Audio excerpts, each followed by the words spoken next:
आता मी 4 तास भिजवून घेणार आहे. याच्यावर झाकण ठेवायचा. 4 तास हा पीठ रुबून घेतलेला भिजवून घ्यायचा. जास्त वेळ म्हणजे 6 ते 7 तास हा पीठ तुम्ही भिजवून घेऊ शकता.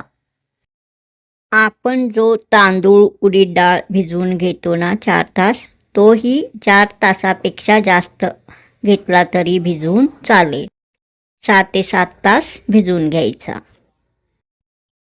मी तांदूळ व उडीद डाळ 4 तास भिजवून घेतला आहे. आता हा पीठ पण मी 4 तास भिजवून घेतलेला आहे. त्यापेक्षा कमी वेळ भिजवून घ्यायचा नाही. हा टिप्स लक्षात ठेवायचा.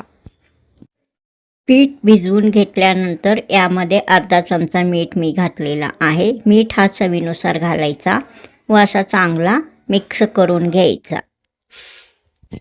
हा बघा, अशा प्रकारे व्यवस्थित मिक्स करून घ्यायचा.